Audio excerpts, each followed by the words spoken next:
இந்தியாவில் பல முக்கிய நகரங்களை இணைக்கக்கூடிய 7 ரயில் வழித்தடங்களை விரிவாக்கம் செய்வதற்கு இந்திய ரயில்வே முடிவெடுத்திருக்கிறது. தற்போது 2 மற்றும் 3 ரயில் பாதைகளுடன் செயல்பட்டு வரும் இந்த பாதைகளின் எண்ணிக்கையை 4ஆக உயர்த்துவதற்கு இந்திய ரயில்வே அமைச்சகம் முடிவு செய்திருக்குது. சென்னை, மும்பை, டெல்லி, கவுஹாத்தி, கொல்கத்தா உள்ளிட்ட முக்கிய நகரங்களுக்கு செல்லக்கூடிய இந்த ரயில் பாதைகள் அதிக போக்குவரத்து நெரிசல் மிகுந்த பாதைகளாக இருக்கிறது. அதனை விரிவாக்கம் செய்வதற்கு தற்போது ஒப்புதல் கொடுத்திருக்கிறாங்க. எந்தெந்த வழித்தடங்கள் அது வாங்க விரிவாக இந்த வீடியோல பார்க்கலாம். சேனலுக்கு யாராவது புதுசா இருந்தீங்கன்னா மறக்காம சப்ஸ்கிரைப் பக்கத்துல பெல் ஐகான் போட்டுருங்க. அப்பதான் நம்ம போடுற ஒவ்வொரு வீடியோட நோட்டிபிகேஷன் உடனுக்குடன் வரும். வாங்க வீடியோக்குள்ள போகலாம். இந்திய ரயில்வே அளவுல 11,000 கிலோமீட்டர் தூரத்திற்கு 7 ரயில் வழித்தடங்களை விரிவாக்கம் செய்வதற்கு இந்திய ரயில்வே முடிவெடுத்திருக்கிறது. கூடுதலான ரயில் பாதைகள் அமைக்கப்பட இருக்கிறது. இந்த 7 ரயில் வழித்தடங்கள்ல இந்திய ரயில்வே அளவுல ஒட்டுமொத்த ரயில் பாதைகள் என்று கணக்கில் எடுத்துக்கொண்டால் இந்த 7 ரயில் வழித்தடங்களுமே வெறும் 16% தான். ஆனால் ஒட்டுமொத்த இந்திய ரயில்வேல நடைபெறக்கூடிய போக்குவரத்துல 41% போக்குவரத்து இந்த 7 வழித்தடங்கள் தான் நடைபெறுது. இந்த 7 வழித்தடங்களுமே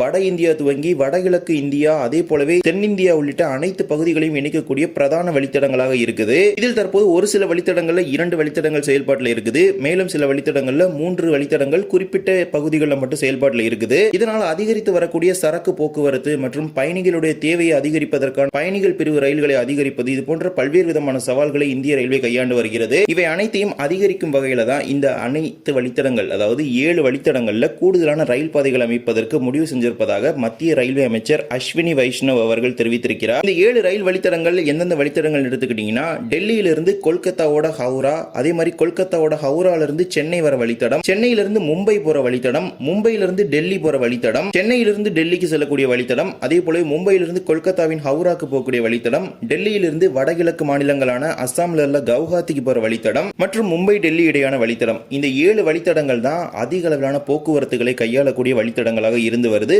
போத் பயணிகள் மற்றும் சரக்கு 2 பிரிவுகளுமே அதிக அளவிலான ரயில்களை கையாண்டுட்டு இருக்குது. இதனால இப்ப கூடுதலான ரயில்கள் அந்த வழித்தடங்களை அறிமுகப்படுத்த வேண்டும் என்றால் அதிக அளவிலான ரயில்கள் காத்திருப்பு நேரம் உள்ளிட்ட பல்வேறு விதமான சவால்களை சந்திக்க வேண்டியதாக இருக்கிறது.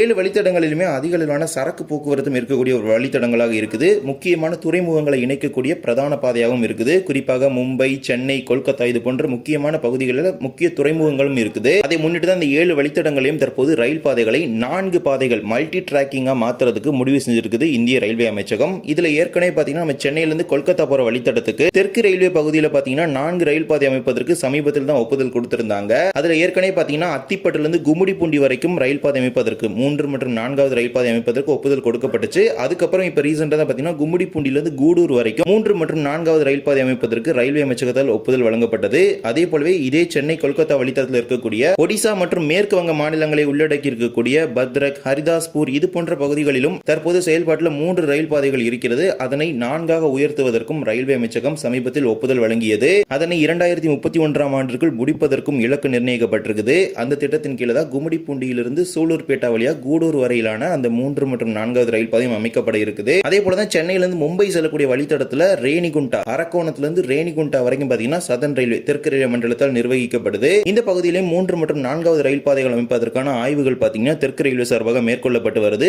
அதே போல ஒவ்வொரு மண்டலங்கள்ல மேற்கொள்வாங்க. சவுத் கோஸ்ட் ரயில்வே, அதே மாதிரி அந்த சைடு போனீங்கன்னா சவுத் சென்ட்ரல் ரயில்வே, அதுக்கப்புறம் சென்ட்ரல் ரயில்வே, இந்த மாதிரி ஒவ்வொரு ஜோன்லயுமே பாத்தீங்கன்னா அந்த குறிப்பிடப்பட்ட பகுதிகளில் அந்த பணிகளை மேற்கொள்வதற்கு பரிந்துரைகளை ரயில்வே வாரியத்துக்கு அனுப்புவாங்க. அங்கிருந்து ஒப்புதல் கிடைத்த பிறகுதான் அந்த பணிகள் எல்லாமே மேற்கொள்ள ஆரம்பிப்பாங்க.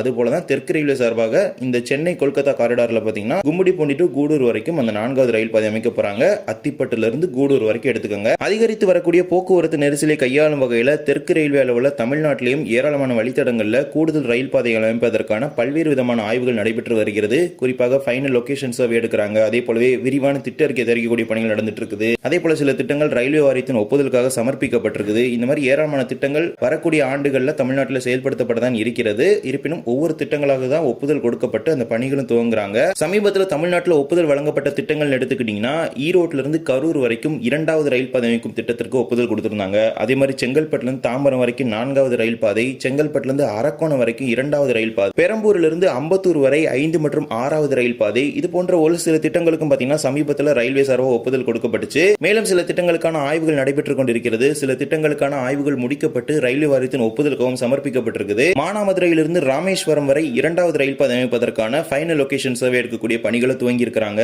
அதே மாதிரி தஞ்சாவூர்லிருந்து விழுப்புரம் வரை இரட்டை ரயில் பாதை அமைப்பதற்கு விரிவான திட்ட அறிக்கை தயாரிக்கக்கூடிய பணிகள் நடந்துட்டு இருக்குது. தஞ்சாவூரிலிருந்து காரைக்கால் வரை இரட்டை ரயில் பாதை அமைப்பதற்கு டிபிஆர் தயாரிக்கப்பட்டு ரயில்வே வாரியத்தின் ஒப்புதலுக்காக சமர்ப்பிக்கப்பட்டிருக்குது. அதே போலதான் திருச்சியிலிருந்து கரூர், திண்டுக்கல்லிலிருந்து சேலம் ஆகிய வழித்தடங்களிலும் இரட்டை ரயில் பாதை அமைப்பதற்கான ஆய்வுகள் மேற்கொள்ளப்பட்டு வருகிறது. விழுப்புரத்திலிருந்து காட்பாடி வழித்தடத்திலும் இரண்டாவது ரயில் பாதை அமைப்பதற்கான ஆய்வுகள் மேற்கொள்ளப்படுது. மேலும் சமீபத்தில் ஒரு திட்டத்துக்கு பாத்தீங்கன்னா ரயில்வே அமைச்சகத்தால் ஆய்வு நடைபெற இருப்பதாக தெரிவிச்சிருந்தாங்க. அந்த திட்டம் தான் விழுப்புரத்திலிருந்து நாகர்கோவில் வரை 3 மற்றும் 4வது ரயில் பாதை அமைக்கக்கூடிய திட்டம். தற்போது சென்னையிலிருந்து நாகர்கோவில் கன்னியாகுமரி வரைக்கும் 2 ரயில் பாதை செயல்பாட்டில் இருக்குது. அதுல ஏற்கனவே செங்கல்பட்டு வரைக்கும் எடுத்துக்கிட்டீங்கன்னா 3 பாதை இருக்கு, 4வது பாதையும் வரப்போகுது. ஃபியூச்சர்ல பாத்தீங்கன்னா அந்த 3 மற்றும் 4வது ரயில் பாதைகளையும் இந்த திட்டங்களை செயல்படுத்துவதற்கு முடிவு செஞ்சிருக்காங்க நாகர்கோவில் வரைக்கும். இவ்வாறு ஒவ்வொரு குறிப்பிடப்பட்ட வழித்தடங்களிலும் அந்த 100% பயன்பாட்டை அந்த வழித்தடம் எட்டிவிட்டால் அங்கு கூடுதலான ரயில் பாதைகள் அமைக்கக்கூடிய பணிகளை ரயில்வே மண்டலங்கள் மேற்கொள்றாங்க. அதிலும் ஏராளமான வழித்தடங்கள்லாம் எடுத்துக்கிட்டீங்கன்னா 100%க்கு மேல பயன்பாட்டை கொண்டுட்டு போயிட்டு இருக்குது. இப்ப வரைக்குமே மானாமதுரை ராமேஸ்வரம் வழித்தடம் எடுத்துக்கிட்டீங்கன்னா 70%க்கு மேல பயன்பாட்டை முழு அளவில் எட்டிருச்சு. எனவே அந்த வழித்தடத்திற்கு இப்போது இரட்டை ரயில் பாதை தேவைப்படுகிறது.